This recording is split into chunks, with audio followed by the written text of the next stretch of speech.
ব্যক্তি থেকে পরিবার, সমাজ থেকে রাষ্ট্র, দেশ থেকে বিশ্ব, সবকিছুর চালিকাই রাজনীতি। তাই রাজনীতির 10 দিক নিয়ে রাজকাহন নিবেদন করছে জিপিএইচ ইস্পাত। সাথে আছি আমি আফরিন আনোয়ার। দেশ জুড়ে যখন আলোচনায় নির্বাচন, সংস্কার, বিচার, তখন অনেকটা হঠাৎ করেই ভিন্ন ভিন্ন ইস্যুতে রাজনীতিতে বইছে নিন্দার ঝড়।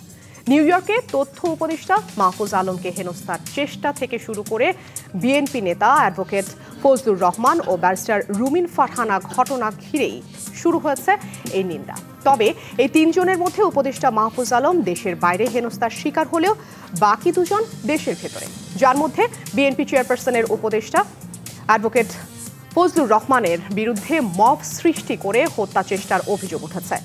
মুক্তিযোদ্ধার নির্বিঘ্নে বাঁচার অধিকার আছে জানিয়ে তিনি বলেছেন, যদি তিনি ভুল কিছু বলে থাকেন তার জন্য মামলা দিতে, কিন্তু তা না করে ঘৃণিত মব জাস্টিস তার উপর চলতে পারে কিনা দেশবাসীর উদ্দেশ্যে এই প্রশ্ন তার। এদিকে বিতর্ক তৈরি করা ফজলুর রহমানের সাম্প্রতিক বক্তব্যকে উদ্ভট ও শৃঙ্খলা পরিপন্থী আখ্যা দিয়ে বিএনপি দলের প্রাথমিক সদস্য পদ সহ সব পর্যায়ের পদ থেকে 3 মাসের জন্য স্থগিত করেছে এবং তা নিয়েও প্রশ্ন উঠেছে বাক স্বাধীনতা নিয়েও, যেখানে গণঅভ্যুত্থান পরবর্তী অন্তর্বর্তী সরকার শপথ নিয়েই প্রাণ ভরে সমালোচনার কথা জানিয়েছিলেন এবং এমনকি স্বৈরাচার পতনের নেতৃত্ব দেয়া ছাত্র জনতারা যখন বলেছিলেন বাক স্বাধীনতা অথবা গালাগালির স্বাধীনতার জন্যই তারা আন্দোলন করেছেন, তাহলে আজ কেন সেই বাক স্বাধীনতা বা সমালোচনার জন্য মব জাস্টিস এর চেষ্টা করা হচ্ছে? স্বৈরাচার পতনের 1 বছর পরও কি রাজনীতির গুণগত পরিবর্তন হয়নি? তবে এই আলোচনায় আজ রাজকাহন স্টুডিওতে আমাদের সাথে আছেন বিএনপির যুগ্ম মহাসচিব খায়রুল কবির খোকন, আছেন সিপিবির সাধারণ সম্পাদক রুহিন হোসেন প্রিন্স এবং আছেন এবি পার্টির চেয়ারম্যান মুজিবুর রহমান মঞ্জু। আপনাদের তিনজনকেই স্বাগত জানাচ্ছি আমাদের রাজকাহনে। শুরুতেই জনাব মুজিবুর রহমান মঞ্জু, আপনার কাছে আসলে প্রশ্ন দিয়েই শুরু করতে চাই। দেশের রাজনীতি এখন বস্তির হাতে গেছে, আপনার মতামত জানতে চাই। ধন্যবাদ আপনাকে। এখানে প্রিন্স ভাই আছেন, খোকন ভাই আছেন এবং দর্শকবৃন্দকে শুভেচ্ছা। দেখেন, আমাদের এত বড় একটা পরিবর্তনের পরে আমরা যখন প্রত্যাশা করছি যে একটা নতুন সংস্কৃতি, নতুন রাজনৈতিক বন্দোবস্তে আমরা যাব, সেখানে তখন কিন্তু আমরা কিছু বাধা দেখতে পাচ্ছি। সে বাধাগুলোর মধ্যে একটা বড় বাধা হচ্ছে যে আমরা একে অপরকে ঘায়েল করার চেষ্টা করা। এখানে আমরা যখন ঐক্যবদ্ধভাবে আন্দোলন করেছিলাম, আমাদের মতাদর্শিক যেই দূরত্ব বা ভাবনা সেটা কিন্তু চাপা ছিল। সেখানে উঠে এসেছিল ফ্যাসিবাদের বিরুদ্ধে সংগ্রাম। ফলে তখন কিন্তু আমাদের এই মতাদর্শিক দ্বন্দ্ব, একে অপরের বিষয়গুলো নিয়ে খোঁচাখুচি আমরা করি নাই। আমরা সবাই তখন একসাথে রাজপথে ছিলাম। তো যখনই আমরা একটা রক্ত বিধৌত বিজয় অর্জন করেছি, যেটাকে অভাবনীয় বিজয় বলা যায়, এবং অভাবনীয় বিজয় তো এমনি আসে নাই, অনেক কষ্ট, অনেক রক্তের বিনিময়ে আসছে। তো তখনই আবার দেখা গেল যে আমাদের মধ্যে একটা নিজেদের পরস্পরের নানা বিষয় নিয়ে খুনসুটি থেকে একে অপরকে উপেক্ষা করা, উপহাস করার একটা প্রবণতা দেখা যাচ্ছে। আপনি যে বিষয়টা বলেছেন আমি বুঝতে পারছি আপনি কোনটাকে মিন করেছেন। সম্ভবত রুমিন ফারহানার একটা কথা আপনি হয়তো মিন করেছেন, তাই তো বললেন না? বস্তি কি বলেছেন কথাটা? তিনি যেটি তার ভাষ্যে বলেছেন যে দেশের রাজনীতি এখন বস্তির হাতে গেছে। হ্যাঁ, এই কথাটা আপনার মতামত? আমি একটা টক শোতে তখন রুমিন ফারহানের সাথে ছিলাম, সেখানে তাকে আমি খুব উত্তেজিত দেখলাম। তো এটা মানে এই যে বাকযুদ্ধ, একে অপরকে ঘায়েল করা, বিভিন্ন নামে ডাকা, বডি শেমিং করা, ঠিক আবার দেখা যাচ্ছে কোনো নারীকে হেনস্থা করে তাকে তার মানে জেন্ডার শেমিং, এইগুলো তো আমাদের এখানে এগুলো খুবই দুঃখজনক। তো উপস্থিত ক্ষেত্রে সেদিন যে বিষয়টা নিয়েই এটার হাইপারটা উঠেছে, সেটা হচ্ছে নির্বাচন কমিশনে একটা ডিসপিউট নিয়ে সেখানে একটা শুনানি ছিল। সেই শুনানির পরিপ্রেক্ষিতে আমি যতটুকু দেখলাম যে রুমিন ফারহানার সাথে যাদের ঝগড়াটা হয়েছে, উনি অ্যাপারেন্টলি মনে করেছিলেন এটা বিএনপির লোকদের, বিএনপি তার অপর পক্ষের এই বিষয়টা ছিল। তো সেখানে সামহাও এনসিপির একজন নেতা সেখানে ভাইটাল রোলে ছিলেন এবং ওনাদের দুজনের মধ্যেই এক ধরনের বাকযুদ্ধ হয়েছে। এবং পরে হাসনাত আবদুল্লাহ যেটা বলেছে যে রুমিন ফারহানাকে উনি বিএনপির ভেতরে আওয়ামী লীগের সম্পাদক মনে করেন বা এই ধরনের কথা। ওইটার প্রেক্ষিতে রুমিন ফারহানা বলেছেন যে সমস্ত স্ল্যাম ডগ টাইপস, যারা নতুন পলিটিশিয়ান আসছেন তাদের ব্যাপারে উনি খুবই তির্যক মন্তব্য উনি করেছিলেন। তো সেখানে আমি দুটো জিনিসই দেখলাম, যে দেখেন এই যে আমাকে অনেকেই বলে যে এই নতুন ছাত্ররা যারা এই আন্দোলনে নেতৃত্ব দিয়েছেন তাদের অনেক আচরণ নিয়ে তাদের প্রশ্ন আছে। আমি সবসময় বলি যে দেখেন এই নতুন জেনারেশনের সাথে আমরা যারা ওল্ড জেনারেশন বা আমরা মিড জেনারেশন, ধরেন এখানে যদি আমরা সেকেন্ড জেনারেশন ধরি, খোকন ভাই আর প্রিন্স ভাইকে, আমরা তাইলে থার্ড জেনারেশন, আমাদের পরের এরা হচ্ছে ফোর্থ জেনারেশন, যদি এইভাবে আমি বলি। তো এদের আচরণ, এদের রিপারকেশন অ্যান্ড রিয়াকশান, এটা কিন্তু আমরা এই জন্যই তো বলি যে এরা হচ্ছে জুম জেনারেশন, ঠিক আছে, জেন জি বলি আমরা এদেরকে। তো এই জায়গাটাই আমাদের বুঝতে একটু অসুবিধা হচ্ছে যারা আমরা ওল্ড ভার্সনের আছি। কারণ এরা দেখেন, এরা যখন শেখ হাসিনাকে প্রতিবাদ করেছে, প্রতিরোধ করেছে, ওদের ভাষা, ওদের সংগঠিত হওয়ার কর্মসূচি সবগুলো ছিল ডিফারেন্ট। যেমন ওরা বলেছে ঢাকা ব্লকেড, আমরা কিন্তু কি বলি, আমরা বলি ঢাকা ঘেরাও বা হরতাল বা অবরোধ, এগুলো বলি। ওরা বলেছে কমপ্লিট শাটডাউন, ওরা বলছে রেমিটেন্স শাটডাউন। তো এই কনসেপ্টের আলোকে দেখা গেছে যে তারা যখন বক্তব্য দিচ্ছে, স্লোগান দিচ্ছে, স্লোগানগুলো কিন্তু একেবারে পাল্টাপাল্টি। হ্যাঁ, একেবারেই, মানে হয়তো আপনি বলছেন তুমি এই, সে বলছে আমি হলে অসুবিধা কি, আমি এই, যা আমি অমুক। তো এই জায়গা থেকে আমাদের যেটা ভুল হচ্ছে, আমরা এই তরুণদেরকে যেখানে তাদেরকে আমাদের গাইড করা দরকার, তাদেরকে সঠিক দিক নির্দেশনা দেওয়া দরকার, ওই দিতে গিয়ে আমরা যেটা করছি, আমরা আবার পাল্টা তাদেরকে আঘাত করছি। বিষয়টা কি আসলে গাইডেন্স দেয়া এবং গাইডেন্সটা গ্রহণ করারও একটা বিষয় হয়তোবা থাকে, কি থাকে যে আপনি আপনার তরুণদেরকে আপনি যেই সঠিক আচরণটা আপনি দিতে চান, তাদেরও তো সেটা গ্রহণ করার মতো একটা মানসিকতা থাকতে হবে। আপনি কি আসলে তাদের ভেতরে গ্রহণ করার মতো এই মানসিকতাগুলো দেখছেন কিনা? কারণ যেহেতু তারা রাজনীতির পথে নেমেছে, যারা এত বছর ধরে বাংলাদেশের রাজনীতি করে আসছে, বড় বড় রাজনৈতিক দলগুলো, তাদের কাছ থেকেও তো নিশ্চয়ই শিষ্টাচারের কিছু বিষয় আসলে থাকে। সেই জিনিসটা আসলে দেখছেন কিনা, বা ল্যাকিংস আছে কিনা? এটা ল্যাকিংস আছে, আমি আপনাকে বলি, এটা ল্যাকিংস আছে এই জন্য যে আপনি যখন দেখবেন ওদের ওরা কারো কাছ থেকে যে আলাদা করে গাইডেন্স নিচ্ছে, বিষয়টা সেরকম না। ওদের ওইভাবে দেখলে আপনি দেখবেন যে ওদের কোনো সিনিয়র কাউকে যে তারা গাইডেন্স নিচ্ছে সেটা নাই। তো না থাকার কারণে যেটা হচ্ছে, এখানে একটা অসুবিধাটার কথা আমি আপনাকে বলি, যে যখন হাসনাত আবদুল্লাহ ডাক দিয়েছে, যখন নাহিদরা আমাদেরকে ডাক দিয়েছে, বা ওরা যখন ফ্ল্যাগ ওপেন করেছে, তখন কিন্তু আমরা বলি নাই তুমি কি বস্তির লোক, তুমি কি আরবান এলাকার লোক, না তুমি শিক্ষিত, না তুমি কোন বংশের লোক, না তোমার কি স্যাক্রিফাইস আছে। এখন যখন আমরা বলছি তোমরা কোথায় ছিলা 5 বছর 15 বছর, তোমরা কোথায় ছিলা 15 বছর আগে, তোমাদের কোথাও দেখি নাই, আমরা যখন জেলে ছিলাম, যেমন রবিন ফারহানা সেদিন খুব আক্ষেপ নিয়ে বলছে, আমি যখন আওয়ামী লীগের বিরুদ্ধে ফাইট করেছি তখন তোমরা তো বঙ্গবন্ধুর স্তুতিবাক্য গাইতেছিলাম। কথাটা ঠিক আছে এক সেন্সে, কিন্তু কথা হচ্ছে যে এইটা যখন আপনাকে যখন কেউ নাই করে দিচ্ছে, আপনিও তাকে নাই করে দিচ্ছেন, তা আলটিমেটলি কী দাঁড়াচ্ছে? কথা হচ্ছে যে ওদেরকে আমাদেরকে বলতে থাকতে হবে। যেমন আমি দেখলাম হাসনাত আবদুল্লাহ এরপরে যখন রবিন ফারহানা সম্পর্কে সে একটা পোস্ট দিয়েছে, তখন সে আবার বলেছে যে না, ওনার মানে নারী সত্তার জায়গা থেকে ওনাকে অপমান করার ব্যাপার আমি রুখে দাঁড়াবো। ঠিক আছে, তার মানে হচ্ছে তাদের মধ্যে একটা রিয়েলাইজেশন ডেভেলপ করছে। কোথাও কোথাও দেখবেন তারা কোনো কোনো বিষয়ে সরি বলছে। আমি যেটা মনে করি যে এরকম একটা গণ অভ্যুত্থানের পরে আমাদের যে সবার বসে একটা প্রত্যেক জিনিসের কিন্তু একটা স্বাভাবিক জীবন ফিরে আসতে হয়। আপনি দেখবেন আমরা যখন বন্যা পীড়িত থাকি, আমরা যখন খুব ক্রাইসিসে থাকি, আমরা চিড়া খাই, শুকনা খাবার টাবার খাই, তাই না? আমরা কোনো বিষয়ে ফিরে আসতে হবে। এই বিষয়ে আমি একটু রুহিন হোসেন প্রিন্স আপনার কাছে একটু কথা বলি। যেরকম স্বাভাবিক বিষয়ে ফিরে আসার জন্যই ঐকমত্য কমিশনে কিন্তু সমস্ত রাজনৈতিক দলগুলো বসেছে, আওয়ামী লীগ পুরো প্রেক্ষাপট থেকেই অনুপস্থিত।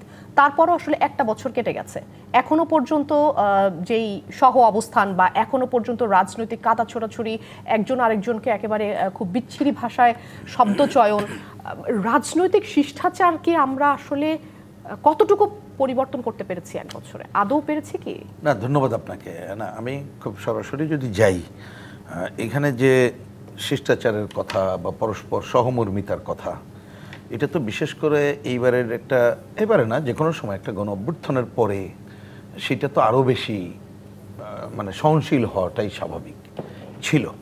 তা যেটা ঐকমত্য কমিশনের আলোচনার মধ্য দিয়ে এটা পুরোটা হয় বলে আমার কাছে মনে হয় না। কারণ ঐক্যমত্য কমিশনের যে ধরনের তো সুনির্দিষ্টগুলো বিষয় নিয়ে আলোচনা আছে, পরস্পর দেখা সাক্ষাৎ হয়েছে, পরিচয় হয়েছে, জানা বোঝা হয়েছে, সেটা এক ধাপ অগ্রগতি, আমি এটাকে নাকচ করছি না। কিন্তু যেটা আলোচনার যে ধারাবাহিকতায় আসছে, এটা আসলে গণ অভ্যুত্থানের পরপর আমার বিবেচনায় ধরুন ইতিহাসে কিন্তু যার যার স্থান সেখানে থাকে। এইটা কেউ যদি আমরা কাউকে নাই করে দিতে চাই, কেউকে বেশি করতে চাই, ওটা সবই সাময়িক হয় এবং একটা সময় এটা ফানুসে পরিণত হয়। এটা আমরা ইতিহাসে দেখেছি। আবার বেশি বেশি কি বলে চর্বিত চর্বণ করতে গেলে ওই যেমন তেঁতুল চিটকালে যেমন তিতা হয়ে যায়, সেটা হয়ে যায়, এটা আমরা দেখেছি। বিগত দিনের সরকার টরকার এগুলো পুরনো কথা, আমি ওইদিকে যেতে চাই না। তা সেইটা তো মানে এইখানে শুরুতে যদি আমরা কতকগুলো এই যে রাজনৈতিক দলগুলোকে, যারা আমরা এই যে গণ অভ্যুত্থানের দীর্ঘদিন ধরেই তো আন্দোলন সংগ্রামের মধ্যে থেকে যেখানে হয়েছি, যাদের এই যে বিভিন্ন সময় দেখা হচ্ছে ঐক্যমত্য কমিশনে বললেন, ওই জায়গাটিতে যদি আমরা নিজেরা বুঝতে পারতাম, বা সরকারের দিক থেকে শুরুতেই যদি রাজনৈতিক দলগুলোকে আস্থায় নিয়ে আরও অনেকগুলো কাজগুলো পরিচালনা করতো, তার মধ্যে কিন্তু প্রয়োজনে আমরা নিজেদের একটা আচরণবিধিও কিন্তু আমরা তৈরি করতে পারতাম। এই কাজটা কিন্তু আমরা পারিনি, এটা খেয়াল রাখবেন। যেমন প্রসঙ্গক্রমে বলি, যদি এর সাথে হয়তো ফিট করবে না, আমি একাধিকবার এই যে নির্বাচন নিয়ে যখন কথা বলতে গেছি, নির্বাচন এবং এইটা হওয়া প্রশাসনের উপরে শুধু নির্ভর করবে, রাজনৈতিক দলের কর্মকাণ্ড, এটা এখনও আমি বলি, আজকেও এখানে বলছি যে ভালো নির্বাচনের জন্যে অন্যরা কি করবে সেটা আমাদের দেখার দরকার নেই। অন্ততপক্ষে নির্বাচন কমিশন আমাদের সাথে কথা বলুক, বা আমরা রাজনৈতিক দলগুলো পরস্পর আলোচনা করে আমরা নিজেরা একটা আচরণবিধি তৈরি করি। তার মধ্য দিয়ে নির্বাচনে খালি প্রশাসন, পুলিশ এবং কি বলবো, সরি কথায় কথা চলে আসলো, আপনার খবরের দ্বিতীয়টায় যেটা দেখলাম, আমি খোকন ভাইয়ের সাথে কথা বলছিলাম, ডাকসুর জিয়াদ ছিলেন সেই সময়ে, এটা কি কখনো কল্পনা করতে পারি যে আজকে আমাদের শুনতে হচ্ছে ডাকসু নির্বাচনে সেনাবাহিনী থাকবে, ডাকসু নির্বাচনে সেনাবাহিনী থাকবে? তাহলে কোথায় গেলাম? আরে আমাদের সময় পুলিশই তো এগুলো বিবেচনাই আমরা করতাম না। পুলিশ এসে কথা বলতে গেলে এইসব করে কথা বলতে হতো, পুলিশের কাজ করবে, ভাবারই ছিল না। তা আমি বলছি যে দেখেন রাজনৈতিক কালচার কতটা মানে ডিটোরেট পর্যায়ে আছে, আমি প্রসঙ্গক্রমে বললাম। সুতরাং এই ধারাবাহিকতা অলরেডি যেটা ক্ষুণ্ণ হয়ে গেছে গণ অভ্যুত্থানের পরে, এইটা একেবারে কাঙ্ক্ষিত ছিল না। এইখানে হয়ে গেছে কি, কাউকে নাই করলাম, আমি যেন এসে প্রভাব বিস্তার করছি। এই গণ অভ্যুত্থানের পরে যে এই ধরনের চর্চা হচ্ছে, এটা আসলে কি মনে করছেন যে গণঅভ্যুত্থানের সময় পুরো একটি লক্ষ্য নিয়ে সবাই এগিয়েছিল এবং তারপরে আসলে সবাই যখন স্বার্থের সমীকরণে বসেছে তখন আসলে এই ধরনের প্রেক্ষাপট তৈরি হচ্ছে কিনা? না, আপনি কথা তো ঠিকই, স্বার্থের সমীকরণ, কিন্তু অন্যটার সাথে আবার একটু মেলানোর জন্য বলি, ধরেন এর আগে যে গণঅভ্যুত্থানগুলো সংগঠিত হয়েছে তার পেছনে সংগঠিত রাজনৈতিক শক্তি প্রধান ছিল, তাদের একটা আন্ডারস্ট্যান্ডিং ছিল, তাদের হয় আগে তারা একটা চুক্তিতে ছিল অথবা পরে যে চুক্তি করেছিল। এইবার হচ্ছে সেই জায়গাটা ভিন্ন, কারণ রাজনৈতিক দলগুলো কিন্তু আমরা যার যার অবস্থান থেকে করেছিলাম, যার যার জোটগতভাবে। ধরুন বিএনপি, তার একটা জোট ছিল, আমাদের বামদের একটা জোট ছিল, আরও এরকম জোট ছিল, দল ছিল, তারা আন্দোলন করেছিলাম। কিন্তু শেষে এসে একটা স্ট্রাইকিং ফোর্স হিসাবে ছাত্ররা ভূমিকা পালন করলো, যেটা আমি শুরুতেই বলার চেষ্টা করলাম। তাহলে গণঅভ্যুত্থানের পরে সেই জায়গায় থেকে যদি আমরা করতে পারতাম যে আমাদের ঠিক এই ধরনের একটা আচরণবিধি সহ অন্যান্য জায়গাগুলো, বা আমাদের ঐক্যমত্যের ভিত্তিতে আগানোর কাজটা করতে পারতাম, তাহলে হতো। এইটা যেহেতু হয়নি, তাতে এ ধরনের সংকটগুলো, আপনার ভাষায় যেটা বললেন, আমি ওইটাকেই কোট আনকোট বলি, যে যার যার স্বার্থ, রাজনৈতিক স্বার্থ, অন্য স্বার্থ তো গণঅভ্যুত্থানের পরে এইবারের যে ধরনের আর্থিক স্বার্থ এবং অন্যটা দেখলাম, আমরা কিন্তু 90-এর পর পর্যন্ত এটা কল্পনাও এটা করি নাই। একেবারে ছিল না আমি তা বলবো না, কিন্তু এগুলো কল্পনাতীত ব্যাপার ছিল। 69-এর গণঅভ্যুত্থানে কল্পনাতীত ব্যাপার ছিল, মানুষের আস্থা ছিল, কিন্তু এইবারে সেটা ঘটে গেছে। তার মানে আমি বলছি, সংকটটা যখন ঘটে গেছে অনেক কিছু, এখনও আমি মনে করি সময় আছে যে আমাদের এক্ষেত্রে রাজনৈতিক দল এবং সবাই ইতিহাসে যার যার স্থান থাকবে, আচরণবিধি কি বলবো যে নিচেরাই অনুসরণ যাতে কিভাবে করে আগাতে পারি। সেইটা না হলে হবে কি জানেন, দীর্ঘদিন ধরে সব কিছুতে অভিযুক্ত করা হচ্ছে রাজনীতিকে। এবং মনে রেখেন, একসময় বিরাজনীতিকরণের ধারা দেশে তৈরি করার প্রচেষ্টা ছিল, -2 ফর্মুলা ছিল, এইগুলো কিন্তু এখনো উচ্ছেদ হয়ে যায়নি। সুতরাং আমাদের রাজনৈতিক দলগুলোর মধ্যে এখন সহনশীল আচরণ, এটা ফিরিয়ে আনা খুবই জরুরি কর্তব্য বলে আপনার কাছে একটু জানতে চাই যে বিএনপির দুজন রাজনৈতিক নেতা তাদের ব্যাপারে, যেমন ব্যারিস্টার রুমিন ফারহানার ব্যাপারে নির্বাচন কমিশনে যে ঘটনাটি ঘটেছে এবং সেই সাথে ফজলুর রহমানের সাথে যা ঘটেছে, উনি একটি গণঅভ্যুত্থানকে ঘিরে বিতর্কিত মতামত দিয়েছেন এবং তিনি কিন্তু হাইকোর্টে, সুপ্রিম কোর্টে গণমাধ্যমের সামনে তিনি বলেছেন যে তার বিষয়ে মামলা হতে পারে বা আইনগত ব্যবস্থা হতে পারে, কিন্তু তার বাসার নিচে যেই মবের সৃষ্টি করা হয়েছে তিনি হুমকির মুখে আছেন। এই বিষয়টিকে আসলে আপনি কিভাবে দেখছেন? একসাথে অনেক দিন কাজ করেছেন আপনারা। ধন্যবাদ আজকের অনুষ্ঠানে আমন্ত্রণ করার জন্যে। আমার দুজন সম্মানিত সহ-আলোচক, আমাদের প্রিন্স ভাই, মঞ্জু ভাই, আমার সম্মানিত দর্শক শ্রোতা, তো আজকে এই বিষয়টি মানে টক অফ দ্য কান্ট্রি, যে বিষয়টি আপনি বললেন আর কি। তো আজকেই সম্ভবত ওই যে আপনি আমাদের দলের বিএনপির চেয়ারপারসনের অন্যতম উপদেষ্টা, বীর মুক্তিযোদ্ধা ফজলুর রহমান, আমাদের বিশিষ্ট আইনজীবী, তাকে 3 মাসের জন্য তার স্থগিত করা হয়েছে, তাকে শোকজ করে। তো এই বিষয়টি নিয়ে যে ঘটনা সাম্প্রতিককালে যে ঘটছিল, তার কিছু বক্তব্য নিয়ে কিছুটা মিশ্র প্রতিক্রিয়া হয়েছে বিভিন্ন গণমাধ্যমগুলিতে, সামাজিক যোগাযোগ মাধ্যমে আমরা দেখেছি। সেগুলি নিয়ে বেশ কদিন যাবতই মানে আলোচনা হচ্ছিল পত্রপত্রিকা, যোগাযোগ মাধ্যমে। তো যেই কিছু বক্তব্য হতো, ধরুন উনি যেহেতু একজন মুক্তিযোদ্ধা এবং তিনি আবার একসময় মানে ছাত্রলীগের সভাপতির দায়িত্ব পালন করেছিলেন এবং তিনি আওয়ামী লীগের রাজনীতি প্রত্যাখ্যান করে বিএনপি রাজনীতির সাথে তিনি যুক্ত হয়েছেন, বেশ কবার এমপিও ছিলেন তিনি। তো তার একটা রাজনীতিক একটা ইতিহাস আছে, তাই না? কিন্তু সে একজন মুক্তিযোদ্ধা বটে। তো সেখানে সুপ্রিম কোর্টের সিনিয়র আইনজীবী উনি। তো ওনার কাছে প্রত্যাশা অনেক বেশি। উনি কথাবার্তা খুব মেপে বলবেন এবং সেই কথাবার্তা আর কারণে মানে প্রতিপক্ষ আহত হবেন না বা দলের মধ্যে তাকে জবাবদিহি করতে হবেন না, এটাও প্রত্যাশা করি আমরা ওনার কাছে শিখুন। উনি ভালো বক্তা, ওনার বক্তৃতা আমরা খুবই শুনতাম। তো এখন বক্তব্যে আহত হবেন না এমন কি আসলে বাংলাদেশের রাজনৈতিক সংস্কৃতিতে আছে কিনা? কারণ প্রতি মুহূর্তে রাজনৈতিক দলগুলো একে অপরকে না, এটা রাজনীতির সংস্কৃতি, এটা থাকা উচিত, আমাদের এটা শিষ্টাচার থাকা উচিত। অতীতে আমরা দেখেছি আর কি, যে তাদের শব্দ চয়নের ক্ষেত্রে অনেক মানে আর প্রতিপক্ষকে চমৎকারভাবে বলতেন আর কি, যেটা মানে সরাসরি আহত করে না। কিন্তু অতি সম্প্রতি আমরা লক্ষ্য করেছি যে একে অপরের প্রতি, দলের প্রতি, যাকে অন্যকে যেভাবে, যে ভাষায়, তির্যক ভাষায়, যে অশালীন ভাষায় মন্তব্য করছে, বা এই প্রজন্মের যারা শিক্ষার্থী, তারাও দেখতে পাচ্ছে একটা ছোট্ট একটা তুচ্ছ ব্যাপারকে কেন্দ্র করে তারা যে ভাষায় স্লোগান দিচ্ছে, মানে এটা আসলে মানে এটা অকল্পনীয় আর কি, যে আমার মানে রাজনীতি ভিন্নমত থাকবে কিন্তু পরম সহিষ্ণুতা। একটু কি বলবেন যে আসলে উনাকে যে শোকজটা দেওয়া হয়েছে তার জবাবে দল সন্তুষ্ট নয়, আসলে দল কোন জায়গাটাতে, কোন বিষয়টাতে আসলে সন্তুষ্ট না হয়ে? আমি এই বিষয়টি আমি বিস্তারিত ব্যাখ্যা করব না। পার্টির যারা নীতি নির্ধারক আর কি, তারাই এই বিষয়টি করেছেন, সিদ্ধান্ত দিয়েছেন, যে বিষয়টি অ্যানালাইসিস করে যে কোন বিষয়টি সিদ্ধান্ত, সেটা আমি এখন এই মুহূর্তে এত স্পেসিফিক আমি বলতে পারবো না। কিন্তু এই বিষয়টি তার বাসার সামনে যে মব সৃষ্টি হয়েছে বা যে ভাষায় মানে স্লোগান দিয়েছে তাকে উদ্দেশ্য করে, এটা অনাকাঙ্ক্ষিত, অপ্রত্যাশিত। সে যে মানে এই ধরনের বক্তব্যের কারণে সেটা আমরাও তাকে এই ধরনের 5ই অগাস্টকে কেন্দ্র করে যিনি একটি বক্তব্য দিয়েছেন, সেই বক্তব্যটা মানে হয়তো উনি তার ব্যাখ্যা উনি দিয়েছেন, ওনার পক্ষ থেকে উনি এটা যুক্তি দিয়েছেন, কি কারণে বলেছেন, কোন প্রেক্ষাপটে বলেছেন।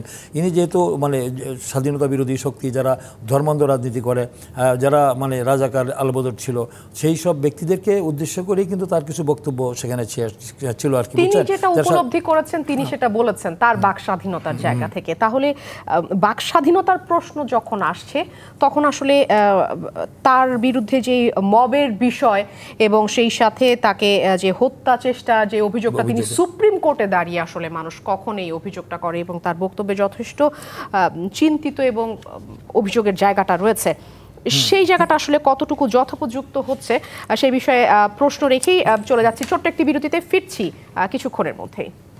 আমন্ত্রণ আরেকবার জিপিএইচ ইস্পাত নিবেদিত রাজকাহনে। আজ আমরা আলোচনা করছি রাজনীতির গুণগত পরিবর্তন কতটা হলো এ বিষয়ে। আমাদের আমন্ত্রিত অতিথিরা আছেন স্টুডিওতে। খায়রুল কবির খোকন, আপনার কাছে ছিলাম এবং যাওয়ার আগে প্রশ্ন রেখে গিয়েছিলাম। ধরেন আমি মনে করি আমি দলের যুগ্ম মহাসচিব, কিন্তু দলের আমি মুখপাত্র না হলেও মানে আমার কোনো বক্তব্য দলের স্বার্থের পরিপন্থী হয়, আমাদের দলীয় মানে কৌশলের বাইরে হয়, তো এটা ধরেন এটা নিয়ে একটা বিভ্রান্তি সৃষ্টি হতে পারে, এটা নিয়ে আমাদের কেউ আহত হতে পারে এবং দল ক্ষতিগ্রস্ত হতে পারে। এবং দলের আমাদের যারা আমরা দল করি, দলের নিয়ম শৃঙ্খলা রয়েছে, আমাদের নিয়ম শৃঙ্খলার মধ্যে থেকেই আমাকে দায়িত্ব কথা বলতে হবে। এই বিষয়ে একটু বলি, এখানে বিশেষজ্ঞরা যেটা বলেছেন, একজন রাজনৈতিক বিশ্লেষকের কোট আমি আপনাকে করছি, যে ফজলুর রহমানের বক্তব্যের ভাষা হয়তো বিতর্কিত হতে পারে, কিন্তু তিনি যে উদ্দেশ্যে তা বলেছেন সেটি গুরুত্ব দিয়ে দেখা উচিত ছিল। তিনি নেত্রী বা দলকে রক্ষা করতে চেয়েছেন। সেই সাথে তিনি একটা কথা যুক্ত করেছেন যে ফজলুর রহমানের বিরুদ্ধে যারা দাঁড়িয়েছে তাদের হাতে ভাষা, যুক্তি বা রাজনৈতিক বাধা নেই, তারা তাকে বিএনপির শত্রু হিসেবে চিহ্নিত করতে চেয়েছে এবং আওয়ামী লীগের দোসর বলেছে, এবং দুর্ভাগ্যজনকভাবে দলও সেই পাদে পা দিয়েছে। সেই পাদের অংশ হিসেবেই সেই ফাঁদের অংশ হিসেবেই কি আসলে আপনাদের এই পদ স্থগিতটা করা হলো কিনা, বা আদৌ এই বিষয়টিকে আপনি কিভাবে দেখছেন? না, এটা আমি মনে করি না যে এটা ওই ফাঁদে আমরা পা দিয়েছি, এটা মনে করার কোনো কারণ নাই। আমাদের দল অত্যন্ত ম্যাচিউর, আমাদের দল অত্যন্ত পুরানো, 47তম আমাদের প্রতিষ্ঠাবার্ষিকী উদযাপন করতে যাচ্ছি। আমাদের আগামী 1 সেপ্টেম্বরে আমাদের 47তম প্রতিষ্ঠাবার্ষিকী উপলক্ষে আমাদের 7 দিনব্যাপী কর্মসূচি রয়েছে।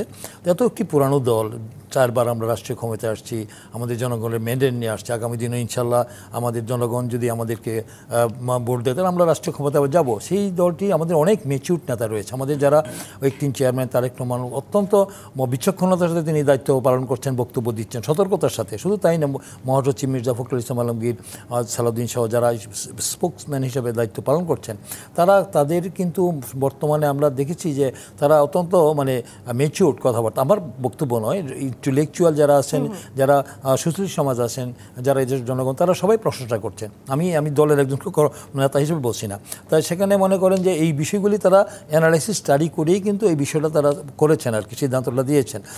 যেহেতু পরিস্থিতির আমরা চাচ্ছি একটা মানে আমাদের 3 মাসে স্থগিত করেছেন, নিশ্চয়ই এটার পিছনে যৌক্তিক কারণ রয়েছে, যেটা আমাদের আগামী দিনের যে জাতীয় সংসদ নির্বাচন 2026-এর ফেব্রুয়ারি মাস হতে যাচ্ছে, এই নির্বাচনের আগে আমরা চাই একটা পিসফুল পরিস্থিতি। নিশ্চয়ই এই পদ স্থগিতের সাথে কিন্তু ফজলুর রহমানের যেই অভিযোগ বা তাকে যে হত্যার অভিযোগ তিনি করেছেন, হত্যা চেষ্টার অভিযোগ তিনি করেছেন, সে বিষয়ে আসলে বিএনপি কোনো ধরনের ব্যবস্থা নিয়েছে কিনা, বা তাকে নিরাপত্তা দলের পক্ষ থেকে দেওয়ার কোনো ব্যবস্থা? অবশ্যই দেওয়া হবে, কারণ সে আমাদের দলের থেকে তো বহিষ্কার হননি।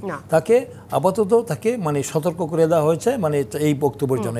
এই বক্তব্যের সপক্ষে নিশ্চয়ই যুক্তি আছে আমাদের যা পিছনে, কিন্তু এটার জন্য এই তার নিরাপত্তা দেওয়ার জন্য এবং যা করার জন্য, সে যেহেতু আমাদের দলের একজন সিনিয়র নেতা উনি, এবং দায়িত্বশীল একজন নেতা, এবং সে মুক্তিযোদ্ধা সবচেয়ে যে কথা বলছি, এই জন্য যারা করেছেন এগুলি, সেখানে আমাদের মনে হয় যে এই বিষয়টা মানে এই ইস্যুকে মানে অতিরঞ্জিত করে কেউ, এটা তো মিডিয়াতে মানে যেভাবে প্রতিপক্ষরা আমি দেখেছি যে কীভাবে রেখে মানে ইস্যু করে এটা নিয়ে মানে তারা পরিস্থিতি গোলাটে করেছে। এই গোলাটে করার পিছনে নিশ্চয়ই একটা অসৎ উদ্দেশ্য রয়েছে। আমি মনে করি যে এই বিষয়টি নিয়ে এত বেশি মানে এক্সট্রিম পর্যায়ে যাওয়ার কোনো যৌক্তিক কারণ আমার ছিল না। মানে এটা এই বিষয়টি আরো মানে স্বাভাবিক আলোচনা করে করা হতো। দল মনে করেছে পর্যন্ত, মনে করি যে এটা দলের সিদ্ধান্তটা গণমাধ্যমে এসছে। বিশ্লেষকরা যেটা বলছেন যে বিএনপি ভয়কে সঙ্গে নিয়ে রাজনীতি করছে, লড়াই না করে সুবিধা ও সমঝোতার পথ খুঁজছে। যেরকম মব জাস্টিস হচ্ছে বিএনপির এই রুমিন ফারহানা এবং ফজলুর রহমানের ব্যাপারে, তাদের বক্তব্য বা ফজলুর রহমানের বক্তব্য নিয়ে আইনি বোঝাপড়া করা যেত, মামলা করা যেত বা যে কোনো কিছু, তাকে হত্যার হুমকি দেওয়া হচ্ছে। সেই সাথে বলা হচ্ছে যে তাকে মানে সব কিছু নিয়েই তাকে একটা আশঙ্কার মধ্যে ফেলে দেওয়া। সেই সাথে রাজনৈতিক দল থেকেও তিনি 3 মাসের জন্য স্থগিত হলেন। রুমিন ফারহানার ক্ষেত্রে যেটা দেখা গেছে যে নির্বাচন কমিশনের মতো এরকম একটি সংস্থায় যে এনসিপির নেতারা তারা বলেছেন যে তাকে গ্রেপ্তার করা বা নানা কিছু, এই বক্তব্যগুলো আসলে এনসিপি তাদের রাজনৈতিক যেই কার্যালয় সেখানেও দিতে পারতেন কিনা, পুরো বিষয়টাকে আসলে আপনি কিভাবে দেখছেন? একটা আপনি আজকের যে আলোচনার ধারাবাহিকতা, তাতে তো এটা তো ঠিক যে আমি যেটা শুরু করেছিলাম যে একটা গণঅভ্যুত্থানের পরে যে আমরা নতুন কালচার, নতুন সংস্কৃতি যেটা আকাঙ্ক্ষা করেছিলাম ঘটা স্বাভাবিক ছিল, কিন্তু সেইটা আমরা অনুপস্থিত দেখেছি। এবং এক্ষেত্রে নানা মহল থেকে, বিশেষ করে যে ছাত্র বন্ধুরা সেই দিকে এসে একটা স্ট্রাইকিং ফোর্সের ভূমিকা পালন করলো। হ্যাঁ, এখানে আমাদের মঞ্জু ভাই যেটা বলছেন যে এদের ভাষা হয়তো ডিফারেন্ট, কিন্তু এই ভাষাটা আমার বিবেচনায় অনেক ভাষা এটা কিন্তু মানুষ গ্রহণ করে না, এবং খুবই স্লোগান যে এটা আমরা কল্পনাও করতে পারি না এইরকম জায়গা। তার মানে এই জায়গায় তো কালচারে আমরা ডেভেলপ করতে পারিনি, এটা কিন্তু মানতে হবে, এটা প্রথম কথা। দ্বিতীয় কথা, আমি মনে করি যে এই যে দলগুলোর জন্য, এটা একটা আপনি একটু বোঝার জন্য বলি, আপনি বিশেষজ্ঞর কথা বলেছেন, কারা সেটা আমি জানি না, কিন্তু মনে রাখতে হবে যে একজন ব্যক্তি তিনি যেভাবে কথা বলতে পারেন, একটা দলের প্রতিনিধিত্বকারী বা কেউ, তিনি যে দলের হন না কেন, তার কিন্তু কতগুলো লিমিটেশন থাকে, এটা স্বাভাবিক, এটা মনে রেখে করতে হবে এবং দলতাল বিবেচনা করবে। কিন্তু আমি আরেকটা অন্ততপক্ষে আমি একটা আত্মসমালোচনার সময় মনে করি রাজনৈতিক দলগুলোকে দ্রুত একটা রিভিজিট করা দরকার। সেটা হচ্ছে যে কথাটা এখানে মব সন্ত্রাসের কথা আসছে, যেটা দেখলাম ফজলু ভাই বলছে কি ঘৃণিত মব জাস্টিস, আমি বলি ঘৃণিত মব সন্ত্রাসী বলা উচিত, এটা জাস্টিস না। সেইটা যেখানে চলে গেছে, লাস্টে ফজলু ভাইয়ের বাড়িতে যে সামনে যে ঘটনা ঘটলো, আপনি এইটা শুধুমাত্র খালি একজনের উপরে আক্রমণ না, আপনি খেয়াল করেন এমনকি এই যে আন্দোলনকারী যে ছাত্ররা, তাদের মধ্যে ওইখানে কিন্তু এরকম নেতৃত্ব দানকারী এরকম কেউ ছিল না, কিছু না, কিন্তু সেখানেও প্রশ্নবিদ্ধ করার সুযোগটা করে দিল। এবং আমি একটা দেখি যে আমাদের, এটা আমি জানি না ব্যর্থতা না কোন শব্দটা বলবো, এটা আমি কোনো বিশেষ দলকেও বলছি না, আমার মনে হয় রাজনৈতিক দলগুলো, যে আমিও এখানে বললাম ঐক্যের কথা, কতগুলো আচরণবিধির কথা, এই সমস্ত জায়গায় আমাদের ঐক্যবদ্ধভাবে রুখে দাঁড়ানো দরকার। এইটাকে কোনোভাবে প্রশ্রয় দেওয়া উচিত না, যে যাই করুক না, কারণ এটা গণতন্ত্রের ভাষা আছে, আইন আছে, তার বাইরে কেন যাবে? আমরা হয়তো এখনও এটাকে সরকারের ব্যর্থতা বলছি, এবং আমি তো এটা ঘোরতর ব্যর্থতা দেখি। ওইখানে আর্মি গেল, লোকাল পুলিশ গেল, আমাদের সাথেও কথাবার্তা হয়েছে, ফজলু ভাইয়ের সাথেও আমার কথাবার্তা হয়েছে। যেমন আমি ফ্রাঙ্কলি বলি, আমি বলেছিলাম যে এরকম যেহেতু ঘটনা কি, বলে যে না এটা আমি আমার দল করি, আমার দল দেখছি, এটা আমি যথেষ্ট আমার মতো এটা দেখবো। আর আমি দলকে বলেছি দল যা ডিসিশন নেই মানবো। আমি গত কালকের কথা বলছি, উনি ওনার এই পজিশনটা আমার সাথে, ওনার একাধিক টক শোতে দেখা হয়েছে, উনি আমাদের সিনিয়র, দীর্ঘদিন আন্দোলনের সাথে আমরা আছি, সেইটা দেখি, আমি সেইখানে কোনো ল্যাকনেস দেখি না। কিন্তু আমি বলি যে এই যে কালচারের উন্নতি থেকে অবনতি যেটা ঘটেছে, এইটাকে তুলে আনার কাজটা করা দরকার। কেন জানেন, আজকে এই আলোচনার মধ্যে কিছুটা হলে এসেছে, আমরা বলছি দেখবেন কোনো কিছু হলেই অভিযুক্ত করা হয় রাজনীতিকে। হ্যাঁ, রাজনীতির ত্রুটি বিচ্যুত আছে, এবং আমি এটাকে গুরুত্ব দিচ্ছি এই কারণ আমাদের এখনকার প্রেক্ষাপটে গণতন্ত্র উত্তরণের যে পথে আছি, ভূ রাজনৈতিক কারণে আধিপত্যবাদী শক্তি, নানা অপশক্তি, সাম্রাজ্যবাদী শক্তি বাংলাদেশকে কিন্তু একেবারে অষ্টপৃষ্ঠে বেঁধে রাখতে চায় তার স্বার্থের কারণে, যার জন্য এই কথাটা রিপিট হলে আমি রিপিট করছি, বিরাজনীতিকরণ এবং নানা ধরনের মাইনাস ফর্মুলা, এইটা কাজ করে কিন্তু রাজনীতিকেই প্রশ্নবিদ্ধ করতে চায়।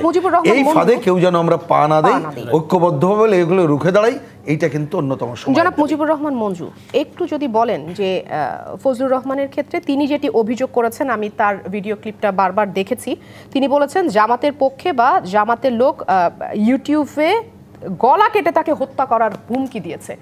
রাজনীতি আপনারাও সবাই করছেন, অন্য একটি রাজনৈতিক দলের এমন একজন রাজনীতিবিদের উদ্দেশ্যে যদি এই ধরনের বক্তব্য আসে, রাজনীতির জন্য আসলে বিষয়টা অ্যালার্মিং হয়ে উঠছে কিনা? দেখেন, এই মানে ফ্ল্যাটলি তো এইভাবে কথাকে বিশ্লেষণ করা যাবে না। আমাদের দেশে তো এ ধরনের স্লোগান এসেছে, বিএনপি ধর, জামাত ধর, ধরে ধরে জবাই কর, এ ধরনের স্লোগান তো রাজপথে হয়েছে, প্রকাশ্যে হয়েছে। অর্থাৎ আমাদের রাজনীতি হঠাৎ করে যে উগ্র হয়েছে, হঠাৎ করে এ ধরনের স্লোগান হচ্ছে, বিষয়টা তা না, যুগ অনেক ধরে এটা হয়েছে। মানে ইন্ডিয়াতে পাচার কর, মস্কোতে পাচার কর, পাকিস্তানে পাচার কর, ধর, এ ধরনের বক্তব্য একে অপরের বিরুদ্ধে আমরা প্রচুর দিয়েছি, এখনো দিচ্ছি। সেটা আমি বলছি যে এটা হঠাৎ করে আসছে বিষয়টা এমন না, এটা আমাদের পুরানো একটা মানে ধারাবাহিকতা আছে। এখানে আপনি যে কথাটা বলছেন, দেখেন, বাক স্বাধীনতা এবং দায়িত্বশীলতা। বাক স্বাধীনতা আমার আছে, আমি এখন রহিন হোসেন প্রিন্স আমার শ্রদ্ধেয় বড় ভাই, কিন্তু আমার স্বাধীনতা আছে ওনার সব কাজের প্রতিবাদ করার, আছে না? নিশ্চয়ই। এখন আমি ওনাকে গালিও দিতে পারবো, আমার স্বাধীনতা আছে, কিন্তু এটা হচ্ছে দায়িত্বশীলতা, আমি গালিটা দিব কিনা। আমি যদি বলি যে আমার যা খুশি আমি ওনাকে তাই বলবো, আমার স্বাধীনতা আছে, কথা হচ্ছে আমি যাই খুশি তাই বলবো কিনা। আপনি দিবেন, মিডিয়াতে দিবেন নাকি না, এখন কথা হচ্ছে দেখেন, আপনি যদি দেখেন আমাদের রাজনীতির মুরব্বী কারা, ফজলুর রহমান ভাই নিশ্চয়ই আমাদের মুরব্বী, কিন্তু দেখেন ওনার দলও কিন্তু ওনার কথাকে অন করছে না, ওনার দলও কিন্তু ওনাকে শোকজ করেছে। উনি বলতে বলতে অনেক কথা, ফজলু ভাই আজকে হঠাৎ করে বলছেন না, উনি লম্বা সময় ধরে উনি কিন্তু খুব মানে উনি খুব আলোচিত বক্তা, আপনারা ওনাকে নিলেই দেখা যায় যে ওনার প্রচুর ভিউয়ার তৈরি হচ্ছে। কেন? উনি খুব ভাইব্রেন্ট বক্তব্য দেন। এখন প্রশ্ন হচ্ছে আপনি বলতে বলতে কতটুকু বলবেন? আপনি যখন জুলাইয়ের মাত্র এখনও রক্তের দাগ শুকায় নাই, আপনি যদি সেখানে বলেন এটা কালো শক্তির এটা করেছে, এবং বিএনপি কিন্তু ওনাকে তখন গিয়ে শোকজ করেছে যখন উনি বলছেন যে এই পুরা জুলাইটা জামাত করেছে। এই বিষয়ে আমি আপনার কাছে আবারও ফিরে আসবো। না, আমি একটা শেষ করি এই কথাটা। যখন উনি বলেছেন এই পুরো কাজটা জামাতিরা করেছে, তখনই কিন্তু বিএনপি এটাকে ধরেছে, কারণ এখানে তো বিএনপিরও বিরাট অবদান আছে। নিশ্চয়ই এই বিষয়ে আমরা ফিরে আসবো। সময় হচ্ছে ছোট্ট একটি বিরতির। জিপিএইচ ইস্পাত নিবেদিত রাজকাহন থেকে পর্যায়ে নিচ্ছে ছোট্ট একটি বিরতির, সঙ্গেই থাকুন। আমন্ত্রণ আরও একবার জিপিএইচ ইস্পাত নিবেদিত রাজকাহনে। আজ আমাদের সাথে আলোচনা করছি রাজনীতির গুণগত পরিবর্তন কতটা হলো এই বিষয়ে। বিরতিতে যাবার আগে মুজিবুর রহমান মঞ্জু, আপনার কাছে ছিলাম। না, আমি বলছিলাম ফজলু ভাই যে কথাগুলো বলেছেন, ওনার কথাগুলো বাকস্বাধীনতার জায়গা থেকে আমি মনে করি উনি স্বাধীন, ওনার কোনো অসুবিধা নাই। কিন্তু দায়িত্বশীলতার জায়গা থেকে আমি মনে করি ওনার মতো একজন সিনিয়র পলিটিশিয়ানের আরও দায়িত্বশীল বক্তব্য রাখা উচিত ছিল, যার কারণে আজকে ওনার দলও কিন্তু বিব্রত হয়েছে। ওনার দল ওনাকে শোকজ করেছে, ওনাকে 3 মাসের নিষেধাজ্ঞা দিয়েছে। ওনার মতো একজন সিনিয়র পলিটিশিয়ানের জন্য এটা কিন্তু ভালো হয় নাই ওনার নিজের জায়গা থেকে। এটা একটা দিক। আর দিকটা যেটা আপনারা বলছেন যে মবের কথা, আমি কিন্তু ওখানে গিয়েছি, আমি গিয়ে দেখেছি খুব অল্প কিছু ছেলে পেলে ওখানে কিছু পোস্টার নিয়ে বসেছে। এখন আপনি এটাকে যদি মব বলেন, মব, আপনি যদি এটাকে বলেন প্রতিবাদ করার কি অধিকার নাই? প্রতিবাদ করার তো অধিকার আছে, কিন্তু প্রতিবাদের ভাষা যেটা আমরা শুনেছি খুবই নেস্টি, নোংরা ভাষা, সেটা আমাদের আপত্তি। আমি বলছি যে আমি যদি আপনার কোনো কাজের প্রতিবাদের ভাষা যদি ভীতিকর হয় সেক্ষেত্রে আপনি কি বলবেন? না, অবশ্যই, আমি তো সেটাই বলছি, সেখানেই দায়িত্বশীলতার ঘাটতিটা। সেখানে আমি বলছি এই যে দায়িত্বশীলতার লিমিটটা আমরা ক্রস করছি। ধরুন আমি রহিন হোসেন প্রিন্সের বাসার সামনে একটা পোস্টার নিয়ে দাঁড়ায় এলাম, রহিন হোসেন প্রিন্স আপনার এই ঘটনার প্রতিবাদে, কোনো অসুবিধা নাই তো। আপনি দেখেন এই আমরা পাশ্চাত্য রাষ্ট্র তো দেখি, মানে আপনার 10 ডাউনিং স্ট্রিটের সামনে তো আমরা দেখি প্রধানমন্ত্রীর বিরুদ্ধে। আমরা তো আপনার এই কয়েকদিন আগে আমি দেখলাম যে হোয়াইট হাউসের সামনে থেকে ওখানে টেন্ট উচ্ছেদ করা হয়েছে, ওখানে কিন্তু সবাই গিয়ে প্রতিবাদ করতো। প্রতিবাদ করা, বাসার সামনে ঘেরাও দেয়া, এটা গণতান্ত্রিক জায়গায় সিদ্ধ। কিন্তু সেখানে মাইকে আপনি যদি হেনস্থা করে একটা লোককে খুব মানে বাজে শব্দ ব্যবহার করেন, বুলিং করেন, তো এটা তো আপনার প্রতি আরেকজন। নিশ্চয়ই মুজিবুর রহমান, আপনি বিরতিতে যাবার আগে বিএনপি জামাত সম্পর্কে একটা বক্তব্য আমি যেটা বলতে চাচ্ছি সেটা হচ্ছে, দেখেন যখন আমরা ঐক্যবদ্ধ হই, যেমন বিএনপি জামাত কিন্তু ঐক্যবদ্ধ হয়েছে দীর্ঘ সময় ধরে, একসাথে তারা অনেক আন্দোলন সংগ্রামে করেছে, অনেক নির্যাতনের শিকার হয়েছে। একটা অসুবিধা আমি দেখি বিএনপি জামাতের লোকদের মধ্যে সোশ্যাল মিডিয়াতে, সেটা হচ্ছে যে বিএনপি তো একটা স্বকীয় দল। ধরেন বিএনপির একটা মুক্তিযুদ্ধের একটা পজিশন আছে, বিএনপির যিনি উদ্যোক্তা, যিনি মানে প্রতিষ্ঠাতা, উনি কিন্তু বাংলাদেশের 1 নম্বর একজন মুক্তিযোদ্ধা। উনি তো দলটা মুক্তিযুদ্ধের উপরে, মুক্তিযোদ্ধাদের সংখ্যাধিক্যের জায়গা থেকে দলটা দাঁড়িয়ে আছে, এবং দলটার নেচার কিন্তু সেকুলার নেচার। বিএনপি কিন্তু এক ধরনের ওপেন দল, ইনক্লুসিভ দল। ঠিক জামাত কিন্তু সেভাবে ইনক্লুসিভ দল না, একটা এক্সক্লুসিভ ফর্মে একটা ধর্মীয় মানে আবহে জামাতের দলটা প্রতিষ্ঠিত।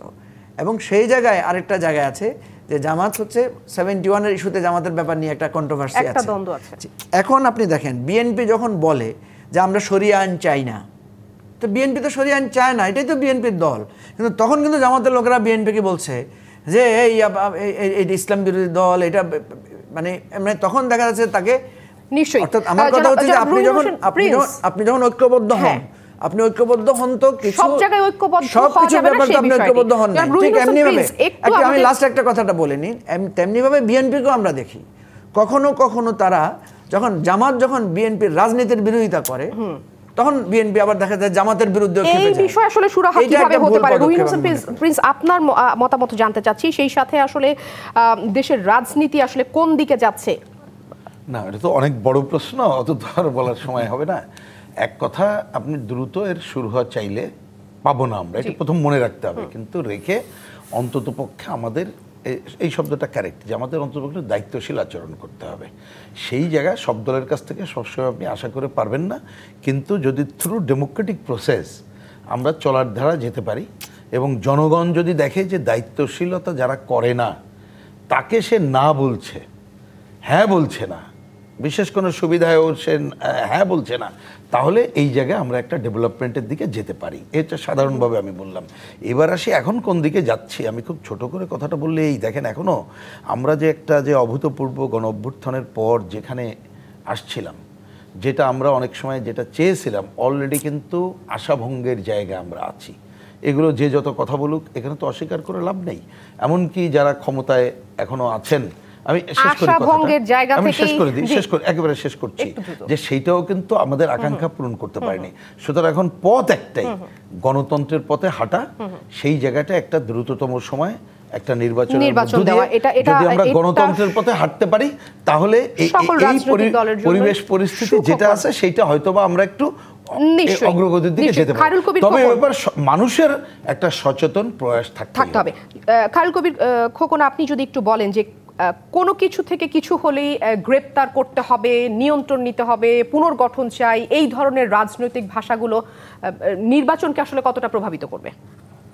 হ্যাঁ, নির্বাচন বিষয়ে তো আমাদের একটা জাতীয় ঐক্যমত হওয়া উচিত, এবং আমি মনে করি যে আমাদের যে আগামী নির্বাচনটা যেটা হবে সেটা নিয়ে তো আমাদের যে গণতন্ত্রের পথে হাঁটা উচিত, যেটা প্রিন্স ভাই বললেন। আমরা কি সবাই কি গণতন্ত্রের পথে হাঁটছি? আমাদের যে নির্বাচনটা, নির্বাচন কমিশন এবং সরকার যেটা ঘোষণা করা হয়েছে যে নির্ধারিত সময়ের মধ্যে নির্বাচন হবে, নির্বাচন কমিশনও বলে দিয়েছেন যে আমাদের সংবিধানের বাইরে গিয়ে পিআর পদ্ধতিতে নির্বাচন ভোট দেওয়ার কোনো সুযোগ নেই। উনি বলে দিয়েছেন, উনি বলছেন যে প্রস্তুত আছেন, সমস্ত কিছুই তারা নির্ধারিত সময়ের মধ্যে তারা করতে পারবেন, আগেও করতে পারেন, এই ধরনের মন্তব্য করেছেন নির্বাচন কমিশন। বর্তমান আমাদের যে অন্তর্বর্তীকালীন সরকারের যে মাননীয় প্রধান উপদেষ্টা ডক্টর মোহাম্মদ ইউনূস, তিনিও বলেছেন যে জাতীয় নির্বাচন ঘোষিত সময়ের মধ্যে অনুষ্ঠিত হবে। তিনি ইতিহাসে সারা একটি নির্বাচন উপহার দিতে চান। আমরা তার আস্থা বিশ্বাস রাখতে চাই। আর যারা আমরা স্টেক হোল্ডার, রাজনীতিবিদ, আমরা কি আমাদের সেই গণতন্ত্রের পথে হাঁটছি কিনা, এবং আমাদের মধ্যে যে ফেসিবাদ বিরোধী যে ঐক্য হয়েছে, যে বিজয় আমরা অর্জন করেছি, যে জুলাই আগস্ট ঐতিহাসিক ছাত্র গণঅভ্যুত্থানের মধ্যে দিয়ে, তারপরে আমরা যে আমাদের মধ্যে যে বিভক্তি, বিভাজন এবং এইসব ইস্যু নিয়ে যদি আমাদের কোনো যে পিআর নিয়ে, তারপরে আমাদের যে সংস্কার এবং বিচার এবং জাতীয় নির্বাচনের আগে আমাদের স্থানীয় নির্বাচন, এইসব বিষয় নিয়ে, এবং আমাদের যেসব বিষয় নিয়ে যত আমাদের দ্রুত বাড়বে, এবং পতিত ফেসিস্ট স্বৈরাচারের যারা দোষর আছে, প্রেতাত্মার আছে, তারা যে গাপটি মেরে বসে আছে, তারা ইতিমধ্যে আমরা দেখেছেন একটি ঘটনা ঘটেছে। আমরা দেখেছেন যে আমাদের যে তথ্য উপদেষ্টা মার্কিন যুক্তরাষ্ট্রে গিয়ে তারা লাঞ্ছিত হয়েছেন। দেখছেন পরিস্থিতি তো খারাপের দিকে যেতে পারে। এই জন্য আমাদের মধ্যে দেশের বৃহত্তর স্বার্থে আমাদের একটা জাতীয় ঐক্যমত হওয়া উচিত। নিশ্চয়ই এই ঐক্যমত আসলে যদি কোনো কারণে ঠেকে যায়, তাহলে ফেব্রুয়ারিতে নির্বাচন কোনোভাবে আশঙ্কাজনক অবস্থায় পৌঁছাচ্ছে কিনা সেটি একটি বড় প্রশ্ন। আজকের মতো বিদায় নিচ্ছি জিপিএইচ ইস্পাত নিবেদিত রাজকাহন থেকে। সঙ্গেই থাকুন ডিবিসির।